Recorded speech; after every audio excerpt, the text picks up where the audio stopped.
सेबी की आज की बोर्ड मीटिंग में काफ़ी अहम मुद्दों पे बात हुई और काफ़ी अप्रूवल्स भी आए हैं। पहला चीज़ जो है एफएनओ पे है। जो सेबी का कंसल्टेशन पेपर था एलिजिबिलिटी क्राइटेरिया को लेके उसको रिवाइज कर दिया गया है।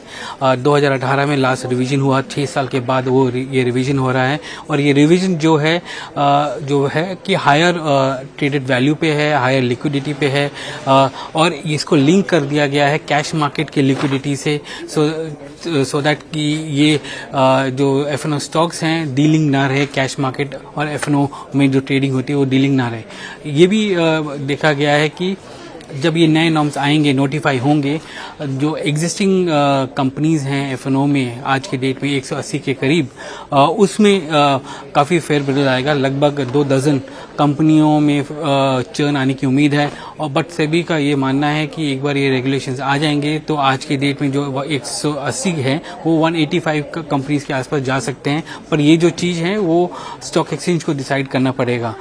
एग्जिस्टिंग जो स्टॉक्स जो एफएनओ में है उनको 3 महीने का वो पीरियड मिलेगा जिसके अंदर उनको क्राइटेरिया मीट करना पड़ेगा और जो नए स्टॉक्स जो आएंगे एफएनओ में उसको कुछ क्राइटेरिया के बेसिस में लाया जाएगा और उनको 6 मंथ्स का पीरियड होगा जिसके अंदर उनको लिक्विडिटी और एवरेज ट्रेडेड वॉल्यूम की क्राइटेरिया को मीट करना पड़ेगा, नहीं तो 6 महीने के बाद वो ऑटोमेटिकली बाहर निकल जाएंगे। जैसे दूसरा जो बड़ा मुद्दा सेबी के बोर्ड ने अप्रूव किया है वो फिन इन्फ्लुएंसर्स के बारे में। जो इन्फ्लुएंसर्स जो है जो सोशल मीडिया के प्लेटफॉर्म में रिकमेंडेशंस देते हैं, इन्होंने कहा है कि मार्केट एंटिटीज और मार्केट इंटरमीडिएट्स जिसको कहते हैं वो किसी भी फिन इन्फ्लुएंसर के साथ टाइप नहीं कर सकते जो सेबी के साथ रजिस्टर्ड ना हो, या फिर ये फिन इन्फ्लुएंसर सिर्फ इन्वेस्टर एजुकेशन पे काम कर रहे हों। और इसका मतलब ये है कि वो एडवाइस ना कर रहे हों बल्कि एजुकेट कर रहे हों। एडवाइस का मतलब यहाँ पर है कि कोई भी फिन इन्फ्लुएंसर कोई बाय सेल होल्ड नहीं बता सकता, कितने रिटर्न मिले हैं उनके इन्वेस्टर्स को वो भी नहीं बता सकता। सिर्फ एजुकेशन का पर्पस के लिए जो फिन इन्फ्लुएंसर है उनके साथ टाइप हो सकता है, उसके अलावा नहीं हो सकता। तीसरा जो अहम मुद्दा है डीलिस्टिंग को लेके है।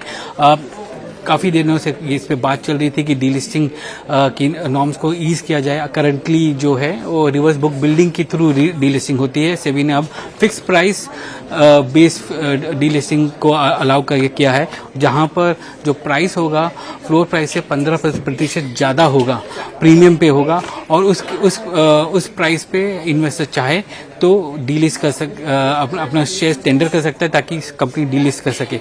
डीलिस्टिंग का थ्रेशोल्ड 90% ही रहेगा, उसको कम नहीं किया गया है, बट ये फ्लेक्सिबिलिटी दी गई है कि अगर इन्वेस्टर को ये प्राइस पसंद नहीं आए तो वो डीलिस्ट अपने शेयर्स को टेंडर ना करे डीलिस्टिंग प्रोसेस में। एक और अहम मुद्दा जो है एफएनओ को ही लेकर है, जो रिस्क मैनेजमेंट चल रहा है, जो रिटेल इन्वेस्टर्स जो एफएनओ के बाजार में आ रहे हैं और जो इनका शेयर बढ़ता जा रहा है, स्पेशली ऑप्शंस ट्रेडिंग में बढ़ता जा रहा है। सेबी का कहना है कि उन्होंने एक कमिटी वर्किंग ग्रुप बनाया है सेकेंडरी मार्केट एडवाइजरी कमेटी के अंदर, जो अगले कुछ महीनों में काम करेगी इस पे और इसमें रिकमेंडेशंस देगी।